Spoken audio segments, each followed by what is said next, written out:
We are live for this week's, well, this month's discussion. I say this month as if we've been regularly putting these out every month, and do you know what? We've been a bit lax lately, but this is our independence coming through, and the costs thereof. You know, we are responsible for our own schedules, and sometimes that means that it doesn't work out the way we'd like. We are discussing a very July-themed topic, independence. It's one of those wonderful words that we only ever see the positive of. Independence is only ever a good thing, right? Until somebody else is complaining that we're not giving them theirs. But independence is one of those words we all instinctively go, yeah, I want independence. But as a species, us humans aren't built for independence. We aren't a creature that's great alone. Everything that humanity has achieved is achieved through society. It's achieved through getting together and working together and creating structures, whether those are physical structures. You know, very few homes are built by one person. Whether it's the societal structures, the rules that let us work together, or let's face it, the economic structures, the fact that we've got laws and an economy that give us an immense amount of freedom at the cost of being dependent on that system. So that's where I want to start us this week, and we are joined by a wonderful panel, as we always are, and a great welcome appearance by Dennis, who we haven't seen for a while. So I'm going to kick over to Dennis first to say hello, because it's been a while. I'm glad to be here. Kristen pinged me about 2 hours ago and asked if I might be able to get in here, and I'm actually at work.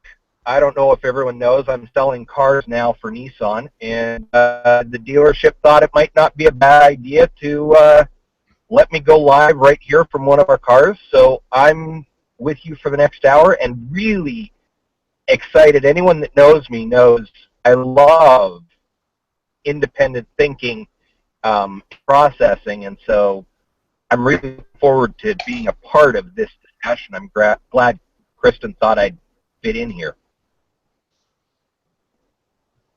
Yeah, and well, let's go to one of the ladies straight away. Gina usually kicks these off, so I'm going to give her the luxury of going second of the ladies, and Kristin, you jump in and take Gina's role in Woo! Well, I don't mind doing that, because if there's one lady that I don't mind sharing anything with, is Gina. It's an absolute pleasure to spend any time with her. And I'm really grateful to be here with all of you and talking about one of my very favorite topics as well. I don't think that there could be really anything that is more important than claiming our own independence, and also seeing the boundaries that we need to put up in order to understand what independence really is. Gina?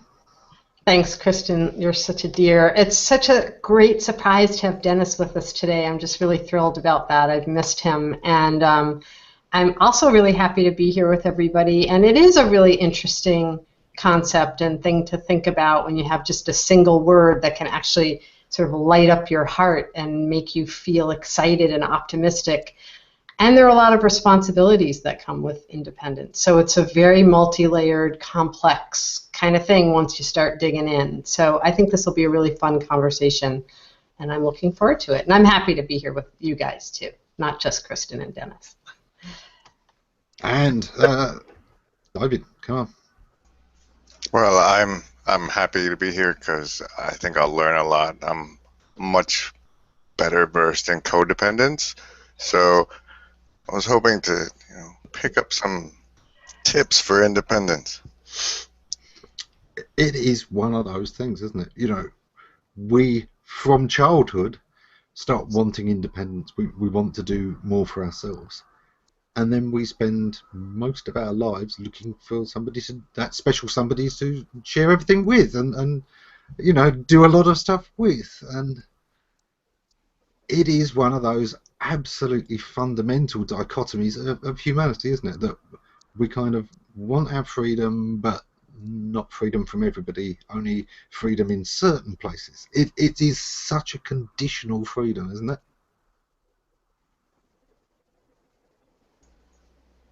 When I think of independence, I usually think, of the holiday and therefore of people celebrating their independence from interference by authority, and that's my first thoughts. Yeah, absolutely. And you gained independence from England, and so you are dependent on Washington. How's that working out for you?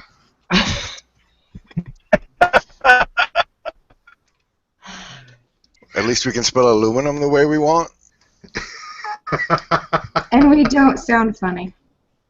Well, you think that. It is one of those things. Independence Day comes around every year, and it's a tradition between us Brits and our American friends to tease each other about it. Because it's the day when you celebrate the fact that, but for the War of Independence, you'd measure things in inches and miles and pints and gallons, and you'd all be speaking English now. So thank goodness for independence. As opposed to Cockney. And there is this thing that independence was to give everyone life, liberty, pursuit of happiness, all of this kind of stuff. And it took longer after independence for black people, for Hispanics, For women. You almost had the edge on the vote for women.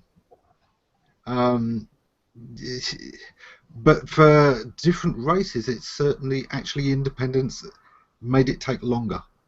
And I think we're still dealing with it.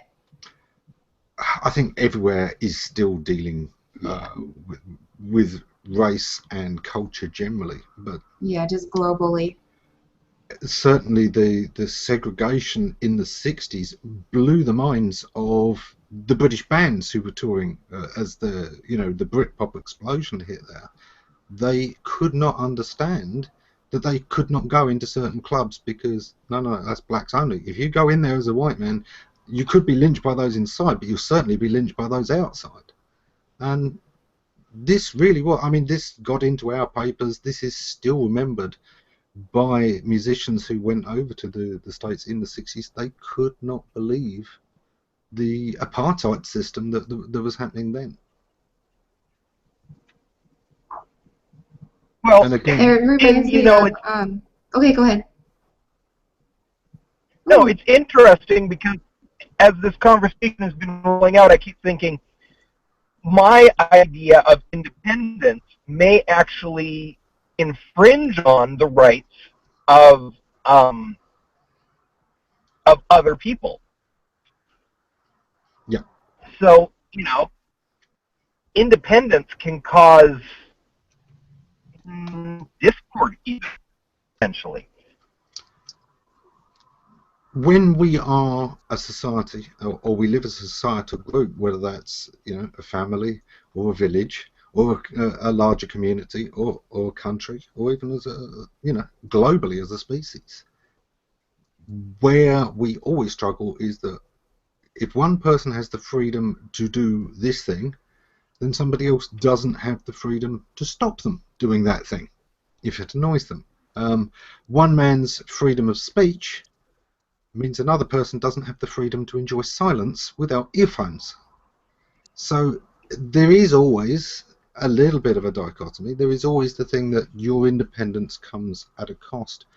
But I think most of the time independence is a cost to ourselves, isn't it? Because we lose, if we're dependent on somebody, they're also responsible for looking after us. Even slaves get fed and sheltered and clothed. the more we have independence, the more we are expected to do these things for ourselves. And of course, one of the first things where we notice the cost of independence is when we move out of home, and suddenly all those boring housework chores and things like that, if we don't do them now, they don't get done. When we start our own business, even more so, we learn that, yeah, we've got freedom, but we've kind of got the freedom to starve, haven't we? Yeah. And we have the freedom to create new systems for how we will be supported and how we will.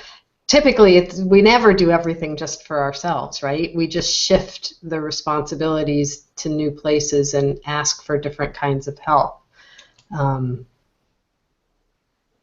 So it's good to pay attention to the fact that independence is kind of a delusion also, to some extent. We may see it as a certain way. And certainly being in business, it's conditional. It's a conditional kind of independence because of all of the responsibilities that we have.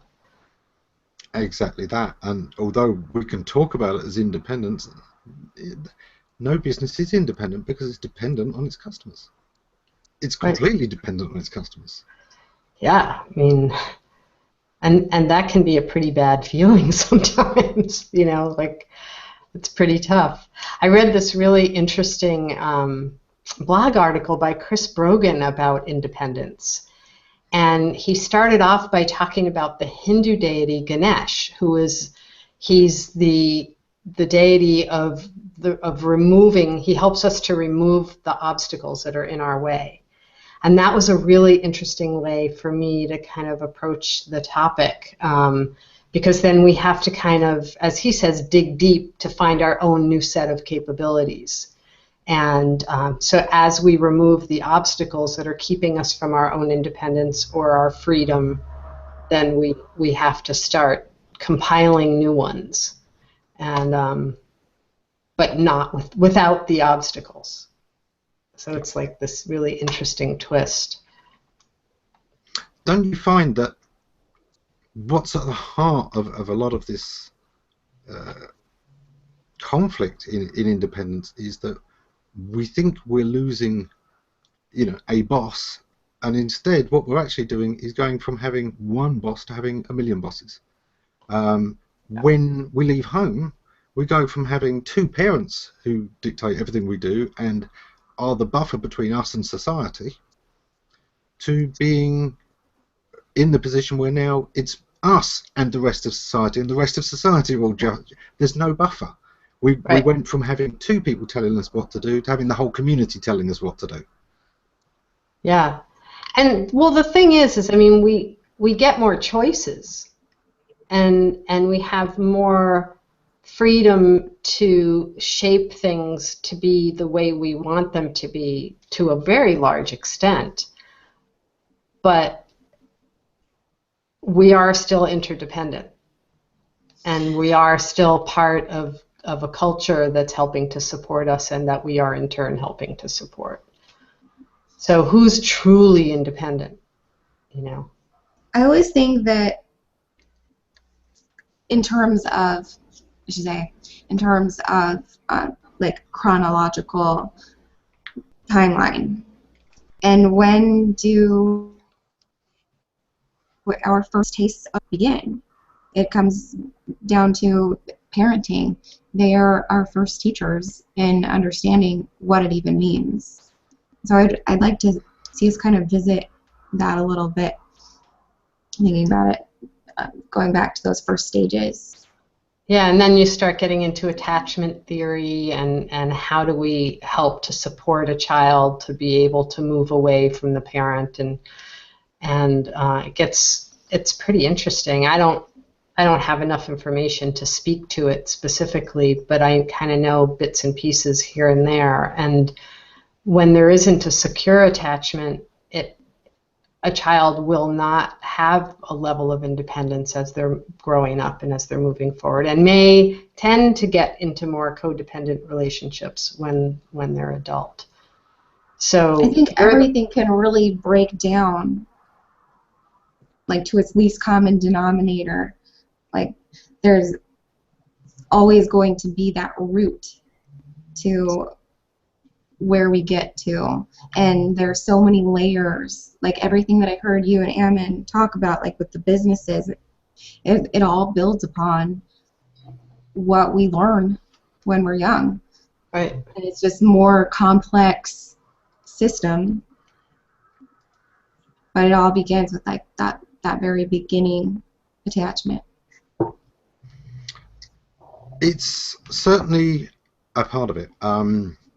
I think also there are kids who rebel against their parents early on, or learn that they know better early on, who become very independent, but they have trouble building trust. So they get the independence, but they find it very hard to actually depend on anybody else. They've been let down. So certainly plays into it, but it's not always that secure relationships build independence. Sometimes a very secure relationship can be quite the opposite, where it actually creates dependence. There is a real balance there, isn't there?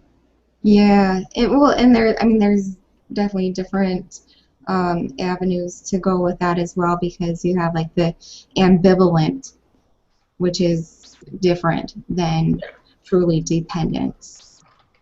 So, riddle me this. What's the difference between independence and self-sufficiency?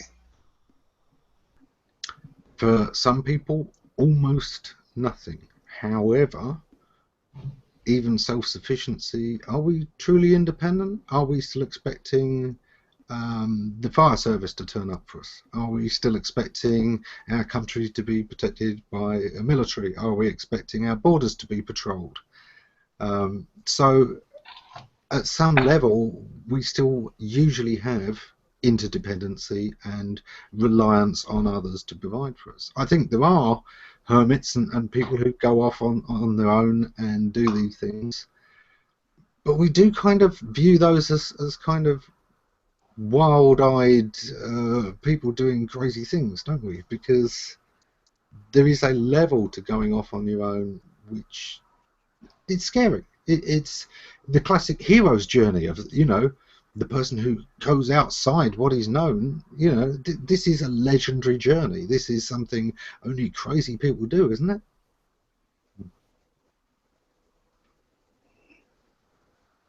So, okay, let's get this back to where are the important places where we want independence? What is it we seek straight away about independence? Why does this word light us up?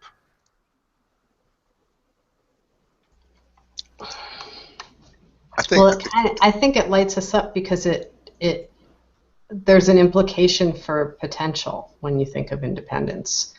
It implies that we can do anything we want, and so that means the sky's the limit. It's just like everything opens up as possible, and it's so interesting how there's actually a physical reaction that we experience when we hear the word. I think probably just about anybody would have that, and before they start to think, just like a physical response.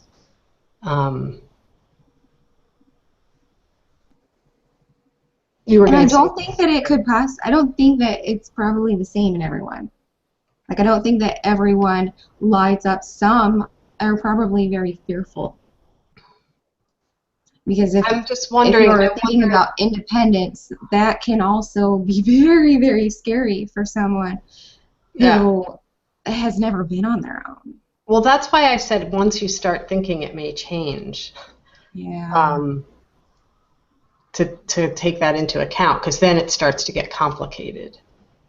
Yeah, and I do think that the word itself lights everybody up. It's only when we start thinking of, oh, well, hang on, what does this mean, that it then becomes scary. And yeah, once we start thinking of the responsibility, that we are solely responsible for whether this works or not, that's when the fear starts to kick in, isn't it? Yeah, and also, what does it even mean?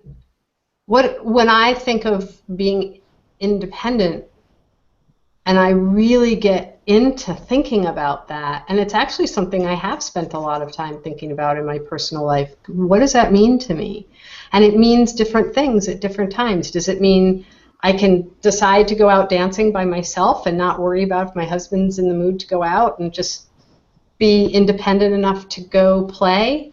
Or does it mean that I want to try living by myself sometime? Or does it mean that maybe I would feel some more independence if I took a job and didn't have to run a business?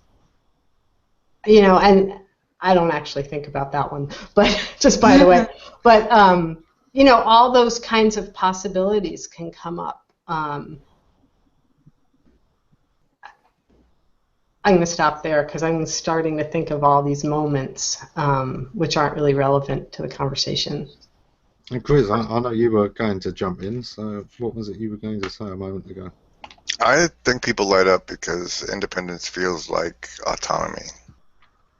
And it's a prettier word than autonomy, but not having to run your decisions by somebody else. It's empowering, and the notion of being empowered is what's attractive, I think. Yes, and I think power is a huge part of it, isn't it? Is the power to decide, the power to steer our own destiny. We all want to be the captain of our own ships.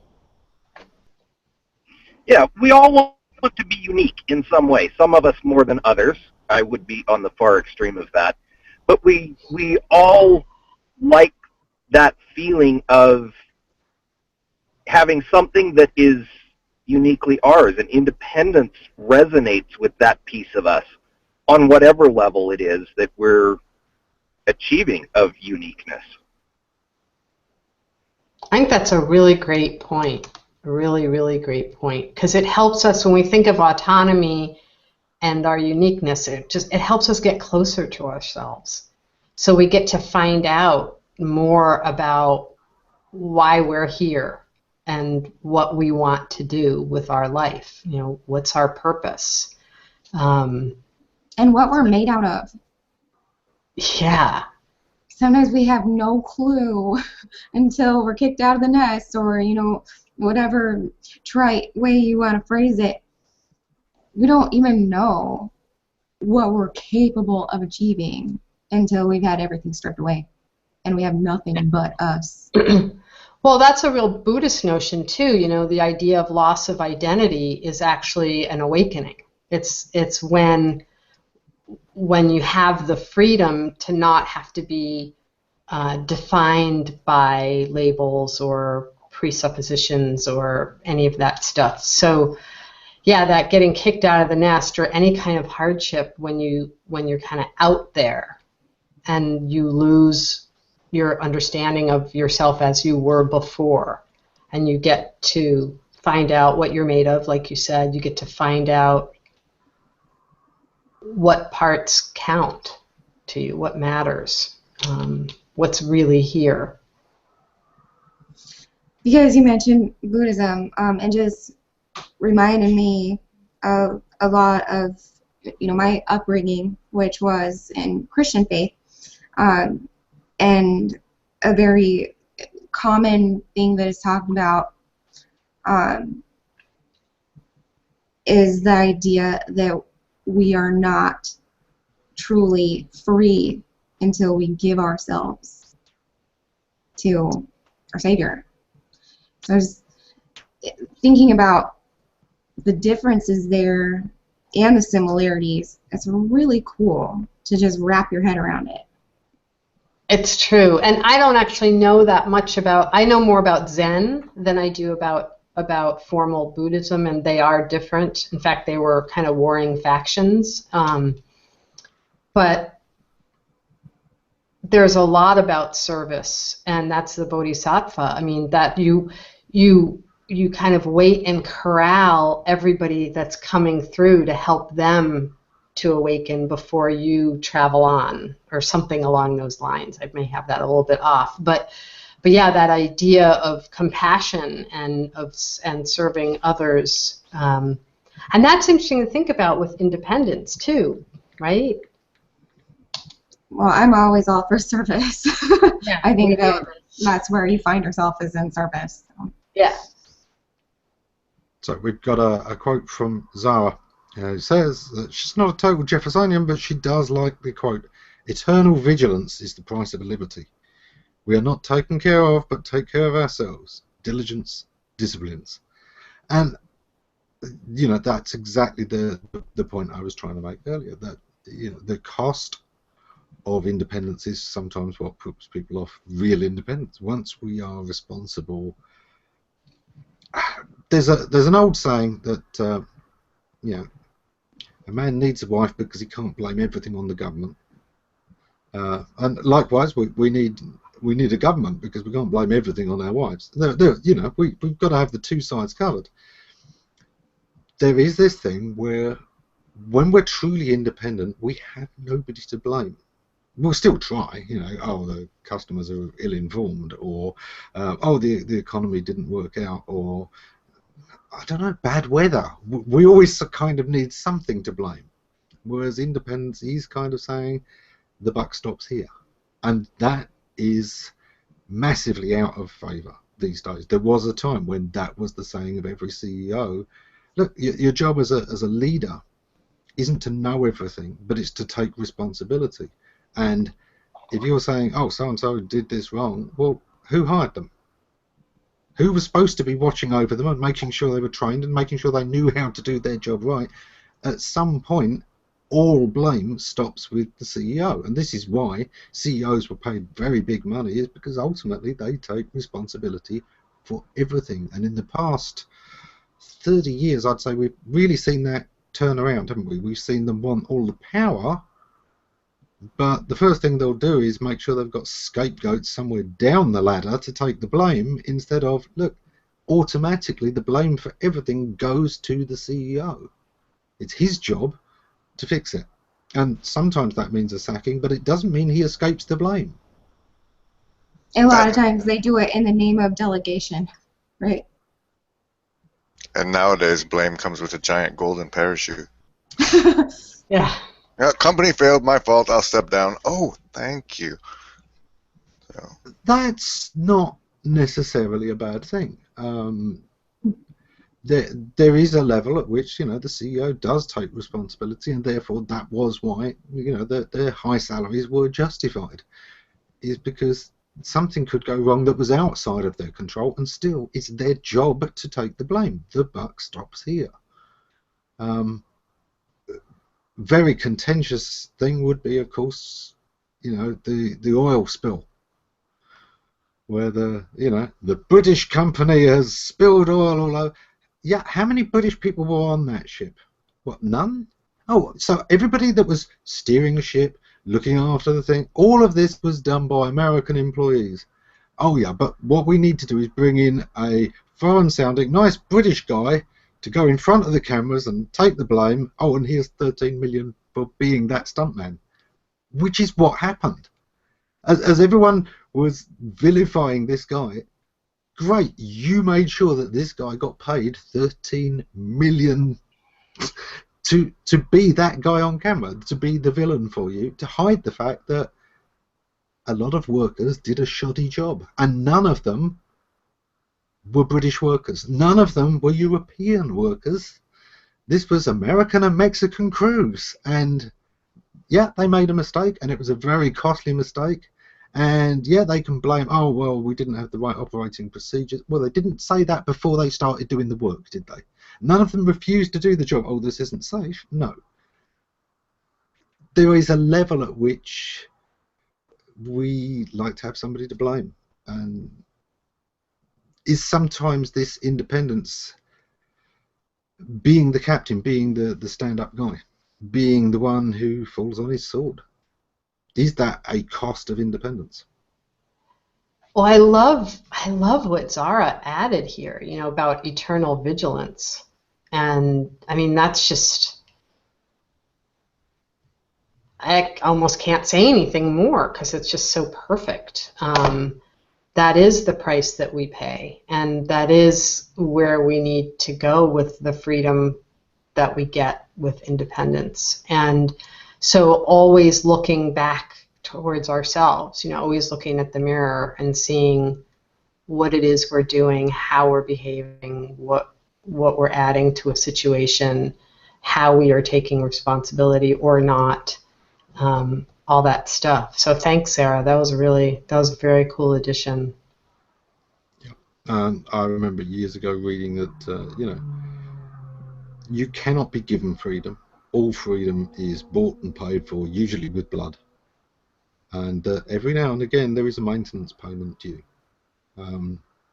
We could certainly say that people have said this ever since the Patriot Act and the freedoms people gave up in order to have freedom from terrorism. Well, that means that we can now all be spied on all of the time, and government is watching us, Big Brother is watching us. We've given up a lot of freedom, and is it time that do we need to fight back again? Or is Snowden enough of a blood sacrifice? I think that is so right on, and I think that voting is one of those maintenance acts.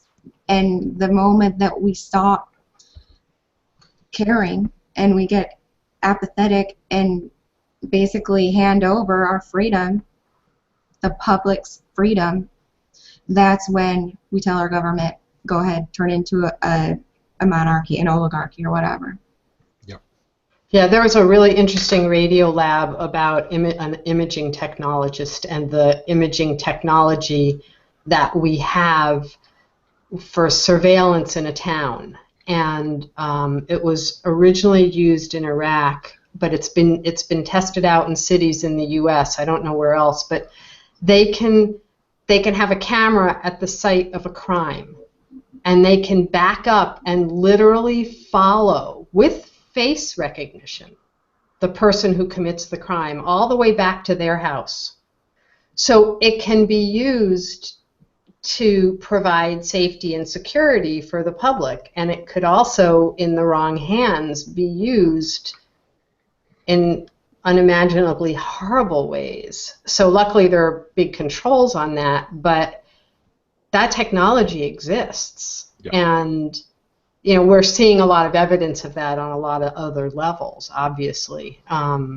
We talk about that pretty frequently on Google Plus, and thinking about search and personalized search, and how far does this go? But yeah, there's some pretty fine lines, and it's sort of one of those there, but for the grace of God go I. It just could turn so easily to be something that we don't want. It takes so much faith and trust just to live every day and just going forward, knowing all the things that could go wrong, and all the power that people have at their fingertips, and yet we still have the hope that they won't. Yeah, you think of all the systems we depend on. In Santa Barbara, I found this to be really fascinating when I first moved here. Instead of street lights at a lot of four-way intersections, there are stop signs. And every citizen agrees when they're driving on the road to obey this kind of abstracted concept, which is whoever gets there first goes first, and then you take turns. And often there are people just waving other people on because they're just being overly polite, and then there are the people that don't stop and just keep going, and then there are the people that barge in front of somebody else. But it's this system that we have in place where we have to depend on each other for it to work. And we're all like the Autobahn. Excuse me? It's kind of like the Autobahn a bit. Yeah. We're all depending on each other to follow that rule, and we all kind of count on it. And a whole town is kind of, all the traffic patterns, or a lot of the traffic patterns, are based on that. And I came from the Boston area, and you'd just die if you were in a situation like that, because I think the driving there is worse than practically anywhere in the world. But Boston's kind of like that, though, isn't it? A little bit. You really need to go to France, especially around the Champs-Elysees. I think that might be its only competitor. That system is insane. Italy has some great sections as well, and you've got people on scooters in traffic that's bumper to bumper doing 40 miles an hour, sitting side saddle. In a With skirt? dogs. Yeah. Skirts and dogs. There we go.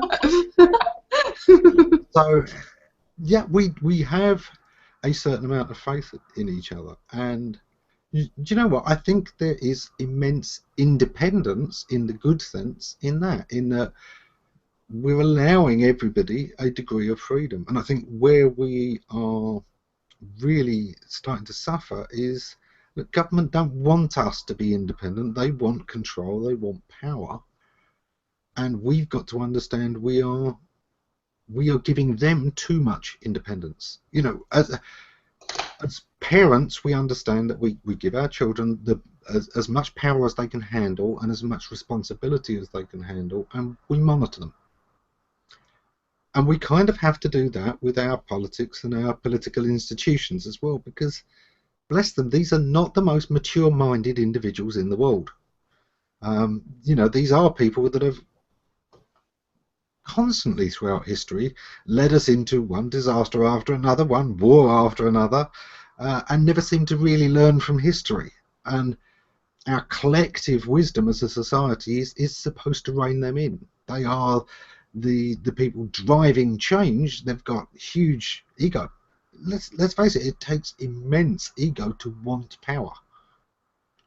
To say, hey, vote for me. I want to have complete responsibility for all of your financial well-being. I'm good for it, honest. I want to be responsible for whether this country lives or dies.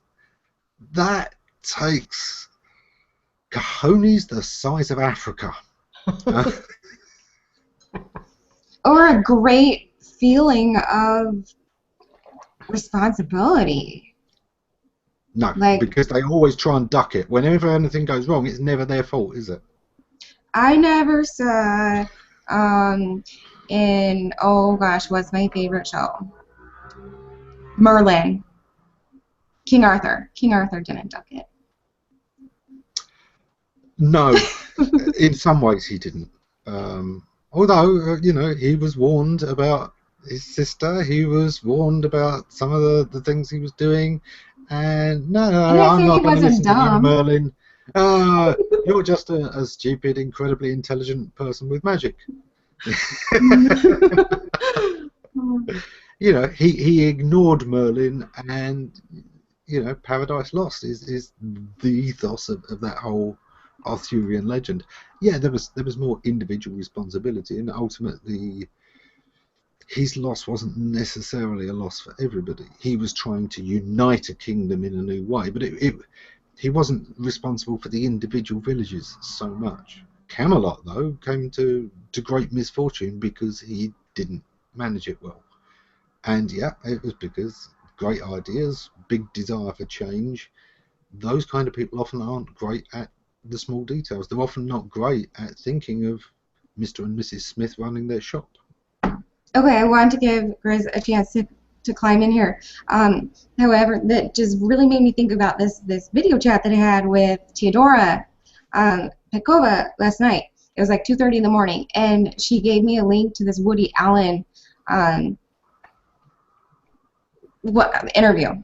And he was talking about, like, the reason why he has had success is because it's like all about middle class. He's not the great one that is demanding perfection.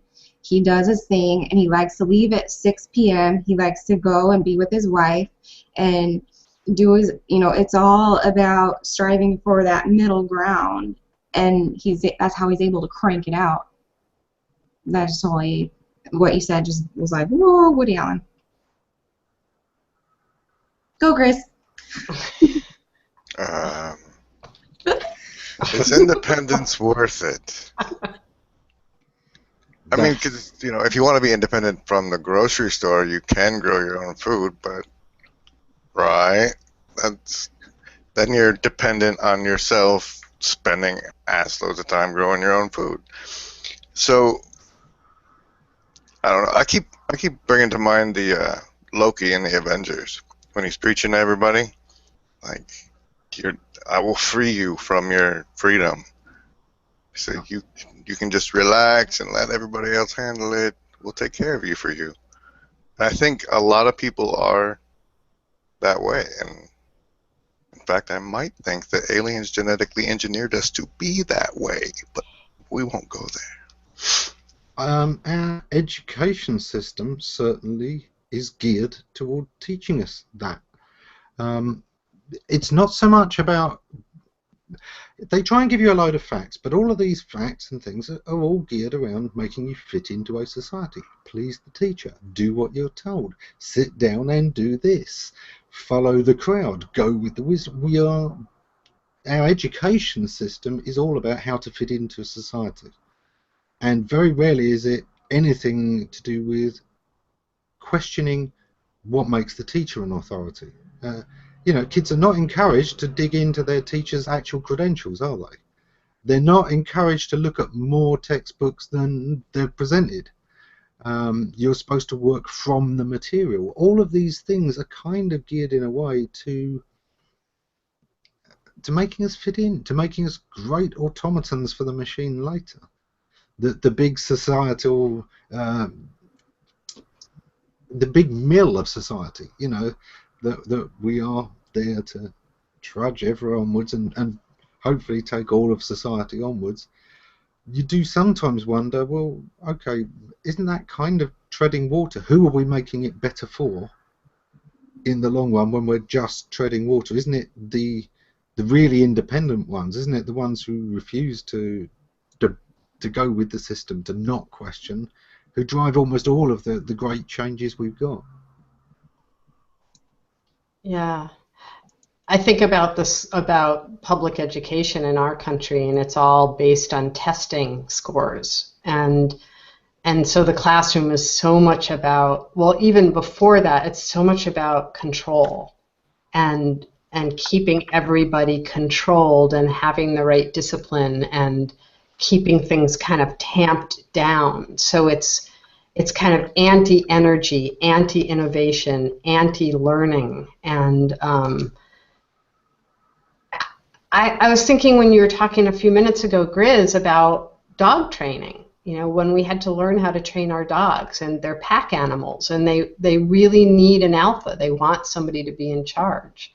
And so ever since we've had dogs and I've had to work with them, just understanding the dog nature and how they need to feel somebody's in charge.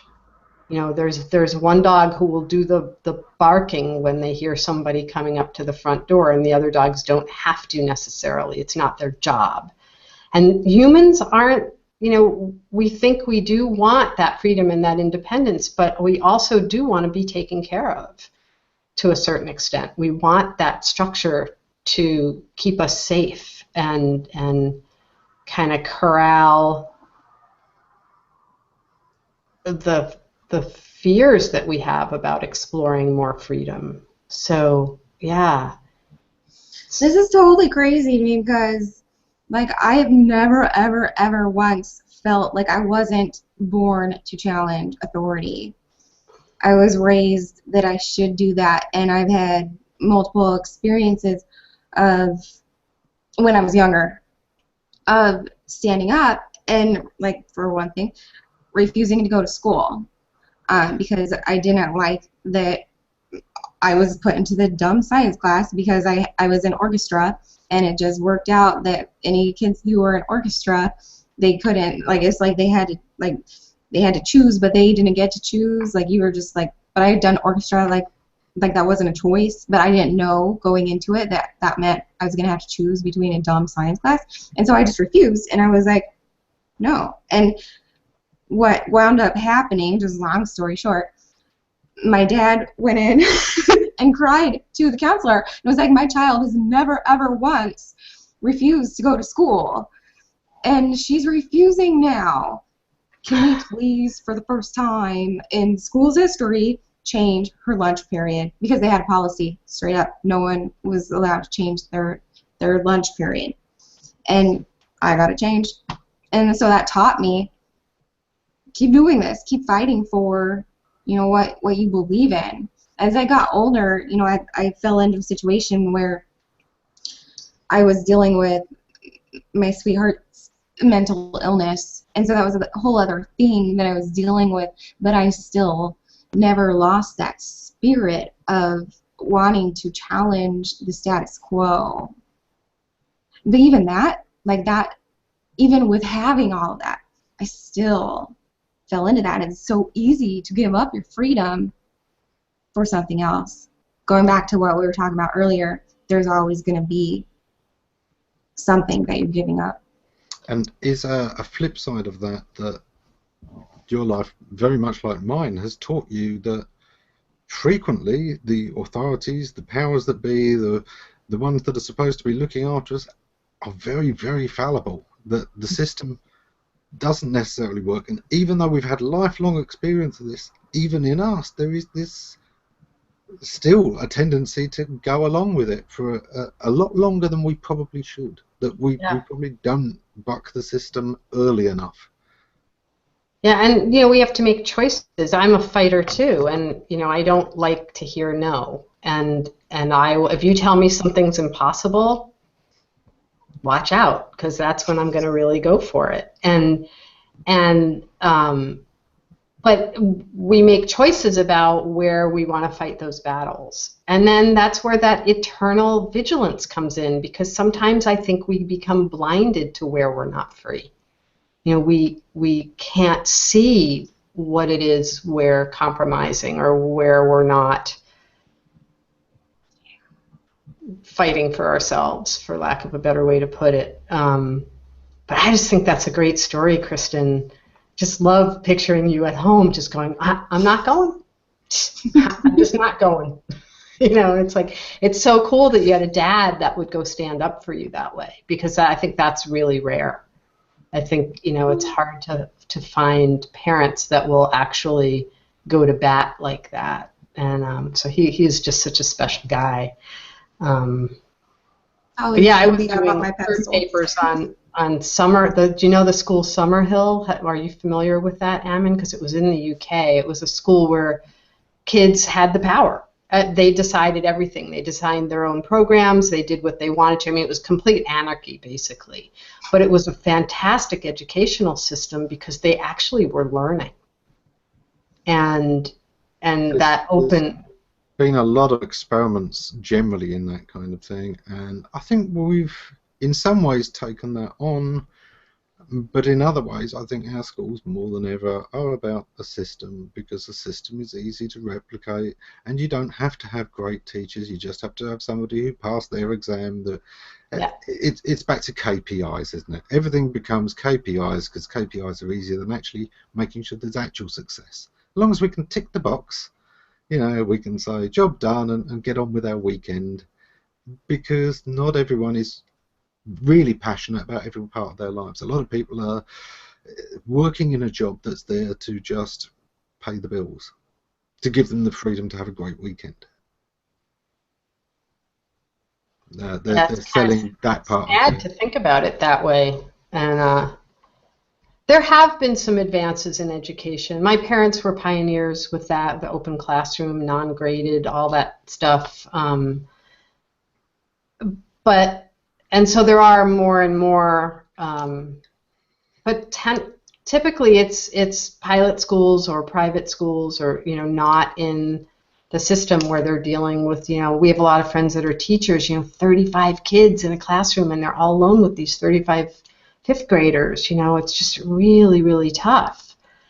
And they do have to deal with all the system rules. And on top of that, okay, I'm going to get on my soapbox. And on top of that, they are not given squat, and many of them are raising one child on government care because teachers are just not valued the way that they ought to be. That's a huge topic right there. Yeah, absolutely. If we could give our teachers the freedom that drives them into their profession in the first place, then think about what they could do with our kids. Yeah. Okay, so we are in the last 10 minutes, and what I'd like to do with this last 10 minutes is, okay, we've discussed a lot of different concepts, but can each of you think of one thing you would like to make your podium for independence? What would you like people to particularly think about in independence this next week, this next month? Something that they can take away and get from this. And Gina, you're looking the most thoughtful right now, so I'm going to pick on you. Yeah, like, oh my God, that's such a hard question. I feel really put on the spot, and you pick me first. Oh no. I think that. Okay, I just joked so much I forgot what I was thinking. What I was thinking was, we make a lot of assumptions constantly all day long about what's allowed, what's not allowed, what we're doing, what we want to be doing, what we don't want to be doing. And we're just kind of going on rote a lot. So my soapbox will be to pay attention. You know, pay attention to what you're feeling from any moment to the next, and look at, is this the choice I really want to make? Is this a sign of independence in the positive sense? And notice when I are not choosing independence, and be okay with that.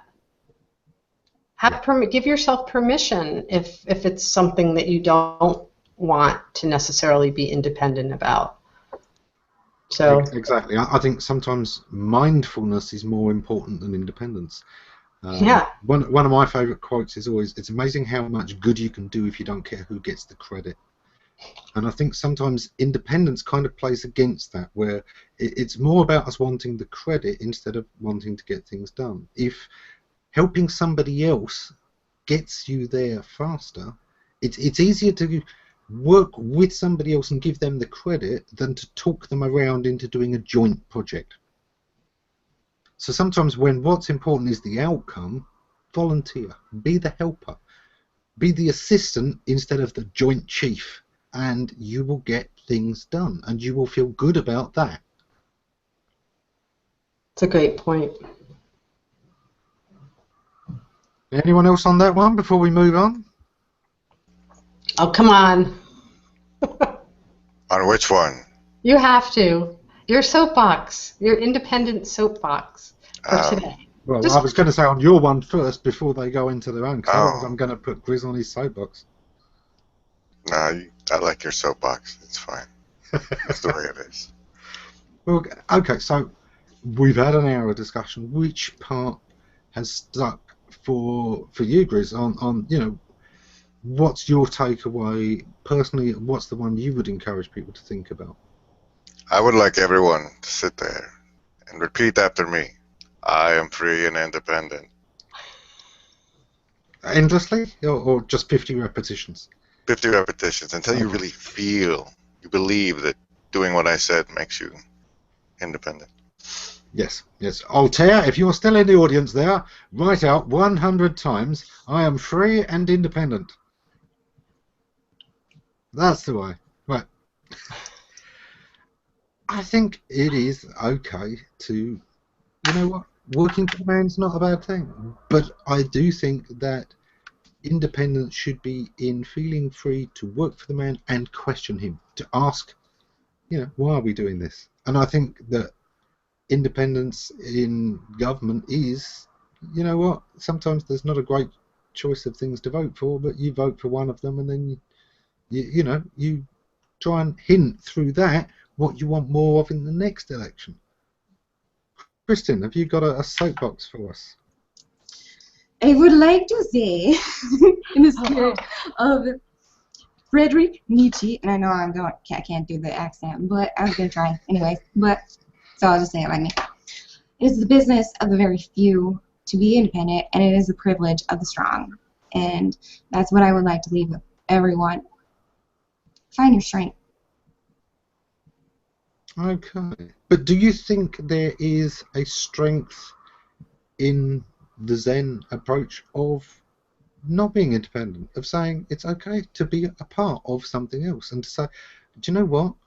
No matter what I do in life, I am not going to steer my own destiny. This is my own fear trying to make it feel like I'm in control, because actually I am sat on a huge comet hurtling through space going around a giant nuclear furnace that another comet could crash into at any time, but I need to feel I'm in control.